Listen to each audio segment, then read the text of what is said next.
কোন জন্মের কোন অপরাধের শাস্তি দিলে?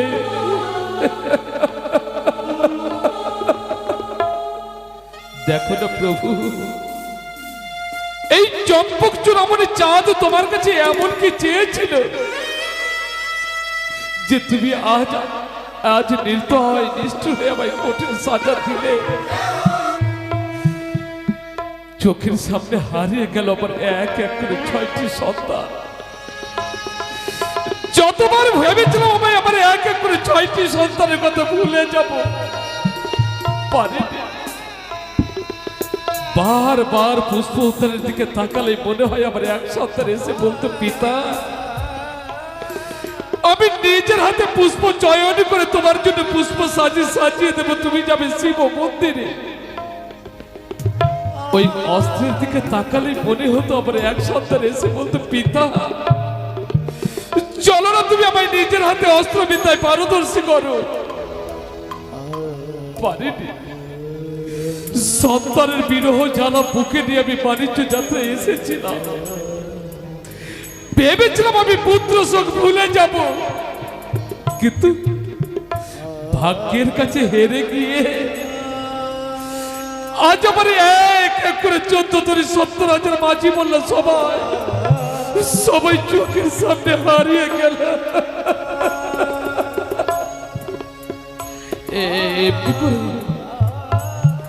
এমনি করে কতদিন কতকাল আমি দুরন্ত সাগরে ভেসে যাব, আমি যে পারি না। ঈশ্বর, এত যন্ত্রণা, এত দুঃখ, এত কষ্ট আমি সইতে পারি না।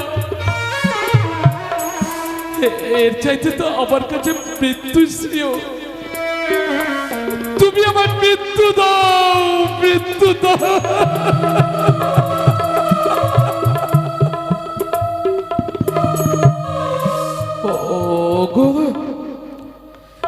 তোমরা কেউ জীবন্ত মৃতদেহ দেখেছ? জীবন্ত মৃতদেহ দেখনি?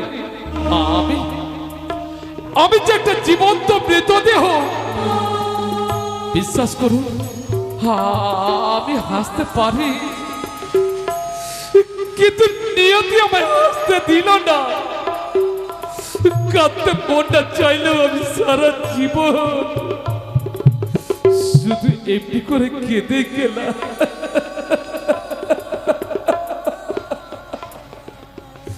ওগো মা, তুমি তো বলেছিলে ওরে পরম ভক্ত চাঁদ, যেদিন তুমি আমায় আপদে বিপদে আহ্বান করবি আমি তোর ডাকে প্রসন্ন হয়ে তো প্রকট হব। কেন মা, কেন? সামান্য রক্তে মাংসে গড়া মানব আমি, কেন তুমি আমায় এত দুঃখ এত কষ্ট দিলে মা, বলো না। তবে কি আমি তোমার রাত্র চরণ বন্দনা করে আমি ভুল করেছি? সত্যই একটা আমি অভিশাপ, বিধাতার অভিশাপে মাথায় নিয়ে পৃথিবীতে এসেছি বলে সারা জীবন শুধু কেঁদে গেলাম না। ওই তো মনে চৌধুরী এক নদীর তীর দেখা যায়, আর কিছু দূর সাঁতার দিলেই আমি তীরে যাব। আমি যে আমার চম্পাকে ফিরে যেতে চাই, আমি যে আমার সনকার কাছে ফিরে যেতে চাই।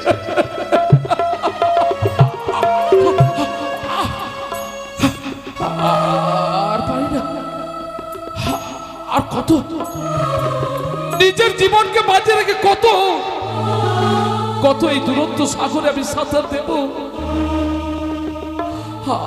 আমি যে পারি না।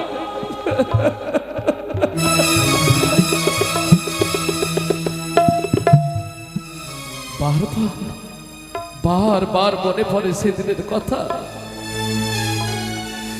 উত্তর মনে ডিঙ্গা পারে গভীর নিদ্রায় আচ্ছন্ন ছিল। সেই নিদ্রার কুয়াশা ভেদ করে তুমি সেদিন দেখা দিলে জ্যোতির্ময়ী মূর্তিতে। সাগর সঙ্গমে ধ্বনিত হলো তোমার বিষণ্ণ সঙ্গীত মালা।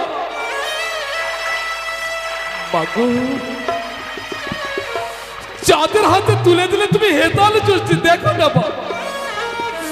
হেতাল জ্যোষ্ঠীর মান রাখতে যা যাবে বিশ্ব রিক্ত অসহায়। আজ পরে আমি একা পা, আজ পরে একা হয়ে গেছি।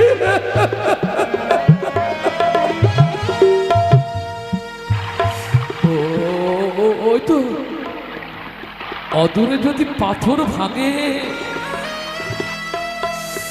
সেই শব্দ সবাই শুনতে পায়, কিন্তু কারো যখন হৃদয় ভাঙে সেই শব্দ কেউ শুনতে পায় না গো, সেই শব্দ কেউ শুনতে পায় না। তাই তাই আজ আমার হৃদয়টা কি বলছে জানো? পাথর ভাঙা শব্দ শুনেছ, শুনেছ কি পেতে হৃদয় করো ভেঙে গিয়ে বেজে উঠে যে গান, পাথর ভাঙা শব্দ শুনেছ, শুনেছ কি পেতে হৃদয় করো ভেঙে গিয়ে বেজে উঠে যে গান।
বাঁচতে চাই, আজ আমি নিজের জীবনকে বাঁচিয়ে রেখে আমি সাঁতার দেব,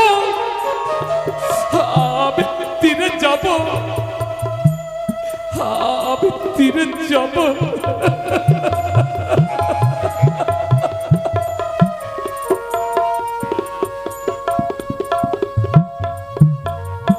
দিদি, চাঁদেরই আমি একে একে শুধু তৈরি ভাড়াডুবি করেছি।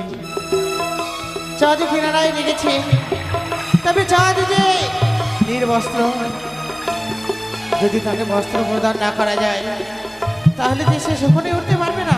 তাই আজ আমরা এই রূপকে পরিবর্তন করে কুলবধূ রূপে ধারণ করে আমরা ছুটে যাব সেই নদী পক্ষে। তাই হবে বোন। ও বন্ধু চাইও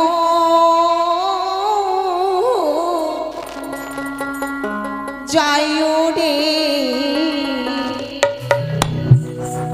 মোর বাড়ির ঘাটা দিয়া রে,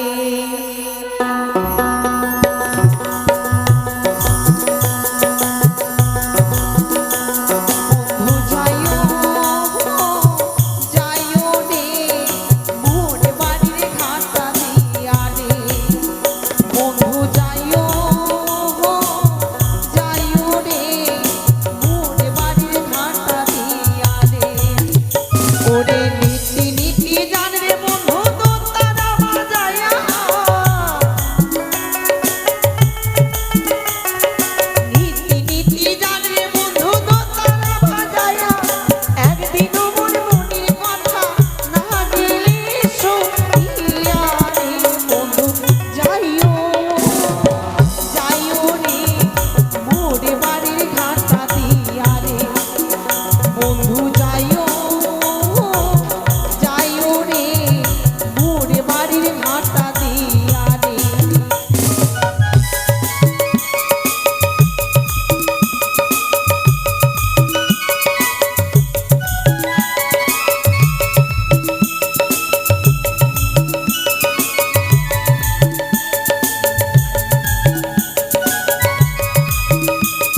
এসেছি। বেশ, তবে আমরা স্নান করি কেমন? এসো এসে না কে? ভূত ভূত! মাগো, আমি ভূত নই গো মা, আমি ভূত নই। তবে কে? আমি তোমাদেরই মতো রক্তে মাংসে করা মানব, ভাগ্যের কাছে হেরে গিয়ে চোখের সামনে হারিয়ে গেল আমার বাণিজ্য তরি। দেখো না মা, আমি সমস্ত কিছু হারিয়ে আজ নিঃস্ব সর্বশান্ত হয়ে তীরে বসে আছি। কেন জানো মা? কেন? আমার পরনে কোনো বস্ত্র নেই, আহারে পরনে বস্ত্র নেই বলে আমি উপরে উঠতে পারি না মা। তোমরা না মায়ের যাহা, তোমরা না মমতাময়ী, তোমরা না বসুন্ধরা, তোমরা না পরমা প্রকৃতি, তবে দাও না দয়া করে আমায় একটা বস্ত্র দাও। এই শুনেছো শুনেছো, আমরা গ্রামেরই কুলবধূরা এই গঙ্গা স্নানে আসি প্রত্যেক দিন। আমাদের দেখে উপহাস করবে বলে এই ঘাটে বসে রয়েছে। তাকে আমরা আরে না ছাড়বো না না। না না, আরে মানুষটাকে দেখে মনে হচ্ছে কষ্টতে রয়েছে। আহারে ও হ্যাঁ। কথা শুনবো না, তাকে আমরা শিক্ষা দেব। এই পালা পালা পালা।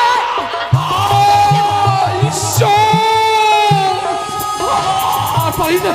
আরে এমন করে জলের ছিটা কেন দিচ্ছ? সেটা দেবো না, ওই যদি সে নাকি উলঙ্গ অবস্থায় রয়েছে। কি বলছিস? হ্যাঁ, আমার কাছে তো কিছু নেই, আমি কি দেব লজ্জা নিবারণের জন্য? আহারে আমার কাছেও তো কিছু নেই। আই শোন, কি? একটা কথা শোন, কি বল? ওই যে গামছাটা নিয়ে এসেছিস না, হ্যাঁ ওই গামছাটা দিয়ে দে।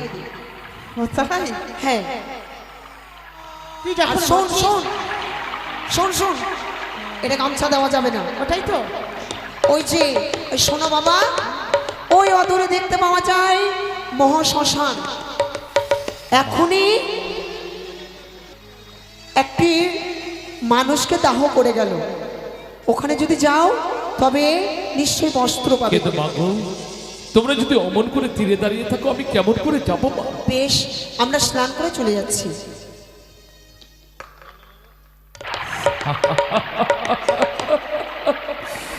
নিয়তি,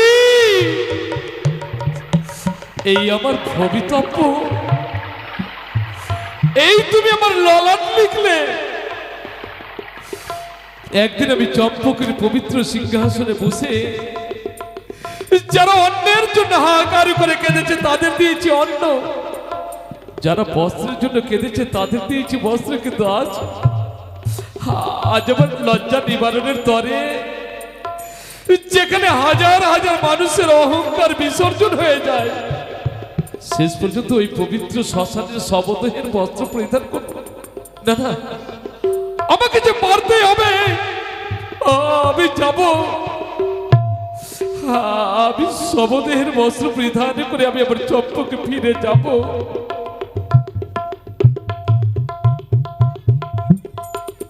এদিকে আমার দিদি বষ্টমী মণ্ডল আজ পবিত্র হস্তে দান দক্ষিণা সহ 10টি টাকা দিয়েছে। তার সঙ্গে সঙ্গে আর একটি দিদি অষ্টমী মণ্ডল, তিনিও দান দক্ষিণা সহ 20 টাকা দিয়েছে। জয় মা মনসা, জয় মা মনসা।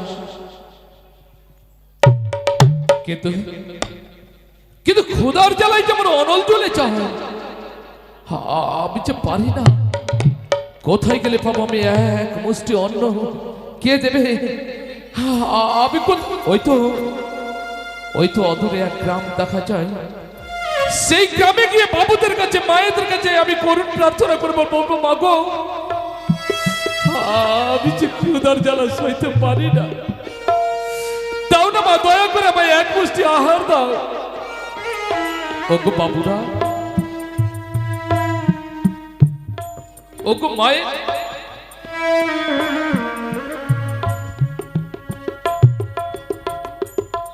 অমন করে মুখ ফিরিয়ে নিবেন না।